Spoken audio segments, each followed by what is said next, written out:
Hi guys, and welcome to Faith and Entertainment. Appreciate you being here. Today's video is on Mel Gibson and Jonathan Roumie, and they both explain the power of faith-focused movies. Mel Gibson and Jonathan Roumie explain why they believe it is important for strong Christian content to reach widespread audiences through movies and TV. Gibson chose to bring the crucifixion to life at the peak of his career, developing the passion of Christ to bring meaning back to a story he believed had been sapped of its value. There's a tendency for all of us to take that event and the extent of the sacrifice for granted, Gibson told Greg Laurie. In the film, in particular, I think the crucifixion has been sanitized a fair bit so that it becomes, ineffectual, not emotional. I wanted to illustrate the extent of the sacrifice Christ made, so I felt it was right to do a film like that. With my own experience contemplating over the years of the Passion, my imagination soared, and there are readings on the matter that kind of really brought home the dreadful reality of how bad it was. I just wanted to put that back on film to give people maybe a new look and to sort of bring another theological perspective to it that perhaps I hadn't thought of before now. Gibson's desire to bring life back into the stagnant world of Christian media certainly paid off. The movie made over $600 million at the box office and helped revitalize the Christian media space, helping millions reconnect with the Lord. Roumie has a similar desire to help people see the Lord in a new light, something he brings with him, whether he's portraying Jesus on The Chosen or Lonnie Frisbee on Jesus Revolution.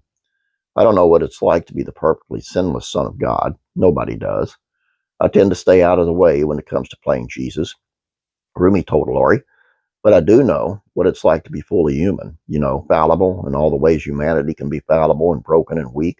So I used a lot of humanity in all these other roles, especially in a role like Lonnie Frisbee, where he had such a wild and broken childhood.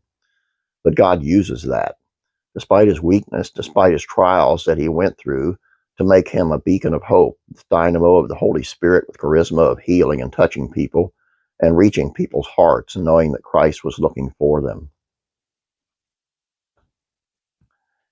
I found both these men very fascinating.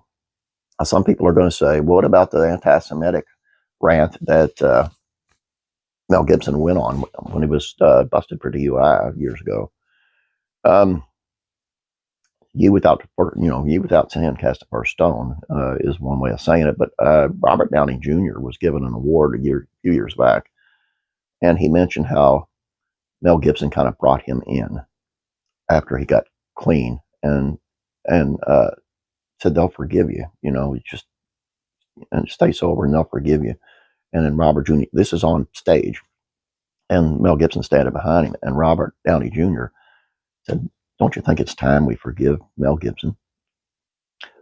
Look that up on YouTube. It's a very touching moment. It really is. Just look up Robert Downey Jr. and Mel Gibson. And it's true. God forgives us.